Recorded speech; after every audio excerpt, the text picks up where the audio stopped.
আমি কিভাবে বাঁচবো? আমার শাশুড়ি আমাকে সংসার করতে দেয়নি। আমার আক্ষেপ থেকে যাবে, আমার বয়স কুড়ি, আমার সারা জীবনের আফসোস থেকে যাবে আমার হাজবেন্ডকে নিয়ে, যাকে আমি জীবনে প্রথমবার ভালোবেসেছিলাম, আমার স্বামীকে। তাকে নিয়ে আমার সংসার করা হলো না। লাস্টবারের মতো দেখলাম আরে রক্ত, আমার দুই হাতে কত যে রক্ত ছিল, কত রক্ত, কত রক্ত।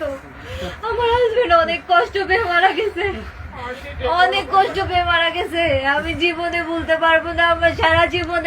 এসপি ফরেজ শাহের মৃত্যুর কারণ হাতের বউ আর হাতের মা, কেননা দুজনে স্বার্থপর ছিল, কেননা একজনও তার কথা শুনতো না। অন বোন কিলে কান্দস অন কিলে কান্দস, যখন স্বামীর সংসার করতে পারি ন, আমি স্বামীর সংসার করতে পারি না, বোন তোর দুঃখটাই বুঝি।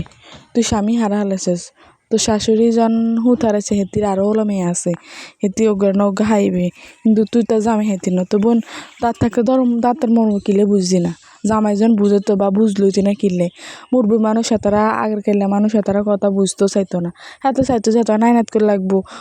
আমরা অনকার মাইয়ারা কই না আন্ডা তোরা নিতারা নাইনাত কর, আন্ডা ছেলে মেয়ে হরে নিয়ম না, অনকার হরিয়ে তো এটি বুঝে না। তো হরিয়ে ওই হোলার লাগে খেসা খেসা করতো, বউ হোলার লাগে খেসা খেসা করতো।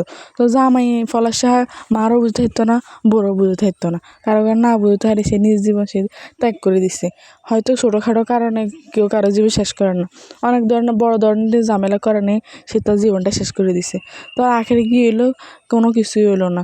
তুইও বালা রইবি, মাও বালা রইব, মারও হোলা আছে আরও মাইয়া আছে, তুইও জামে হেবি, সমস্যা নেই। কিন্তু গেলে যার জীবন গেছে হে বুঝে তার জীবনে মরব। আর হে তো পলাশা তো চায় না যে এত তাড়াতাড়ি মৃত্যুবরণ করতে, কারণ হে জীবনটা আরও সুন্দরভাবে সামনের দিকে এগিয়ে যাওয়ার কথা ছিল, কেন হে আরও সুন্দর একটা জীবন যাপন আরও ভালো ডিজার্ভ করে, কেন হে